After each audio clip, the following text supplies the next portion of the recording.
What is one of the #1 justifiable complaints that Democrats make about Trump? That he lies. Well, last night, Joe put on full display his own uncomfortable relationship with the truth. And I want you just to be straight with the American people.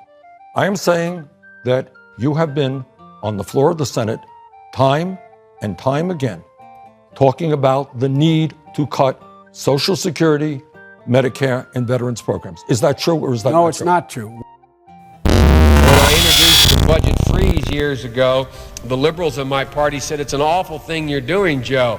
You are all the programs we care about, you're freezing them. Money for the blind, the disabled, education, and so on. And my argument then is the one I make now, which is the strongest, most compelling reason to be for this amendment or an amendment. And that is that if we don't do that, all the things I care most about are going to be gone. I mean, whatever happened to that old conservative discipline about paying for what you spend? I'm up for re-election this year, and I'm going to remind everybody what I did at home, which is going to cost me politically. When I argued that we should freeze federal spending, I meant Social Security as well. I meant Medicare and Medicaid. I meant veterans benefits. I meant every single solitary thing in the government. Democratic presidential candidate Joseph Biden today faces a controversy. 3 weeks ago at a debate at the Iowa State Fair, he used phrases identical to those delivered by British Labour Party leader Neil Kinnock. Biden seemed to be claiming Kinnock's vision and life as his own.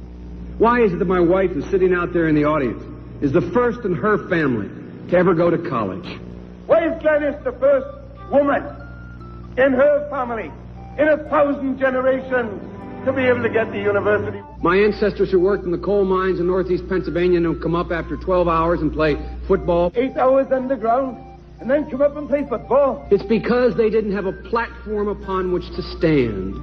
There was no platform upon which they could stand. The notion that every thought or notion or idea you'd have to go back and find and attribute to someone, I think is, quite frankly, ludicrous. The problem here is that Senator Biden told his audience he'd just been thinking about these things, and he failed to give any credit at all to his famous British speechwriter. You know, I was thinking on the way over here. Now that's a little too much, because as you point out, what's behind the words? What's there? And a lot of people, the rap on Biden has always been that it's just a surface. I should have said, to paraphrase Neil Kinnock, it's the only time I didn't, and all the times I've ever used it. But CBS News found a tape of a second instance. It reappeared in the New York Times with a new charge, that Biden had appropriated a famous litany from the late Robert Kennedy about what the gross national product cannot measure. It cannot measure the health of our children, The health of our children, the quality of our education, the quality of their education, the joy of their play, or the joy of their play. The former vice president said 3 times during the month of February alone that he got arrested trying to see Nelson Mandela in prison. I had the great honor of meeting him. I had the great honor of being arrested with our UN ambassador on the streets of Soweto trying to get to see him on Robbins Island. I meant I was not able to move. Cops, Afrikaners would not let me go with them, made me stay where I was. I guess I wasn't arrested, I was stopped. To be clear, he didn't misspeak, he didn't misremember, it wasn't a gaffe, it was a lie, and a really bad one, because he even claimed at one point last month that Mandela later thanked him for getting arrested. Over the years, Biden has told a moving but false war story in speeches and at rallies. He did it in New Hampshire last August. This guy climbed down a ravine, carried this guy up on his back under fire, and the general wanted me to pin the silver star on him.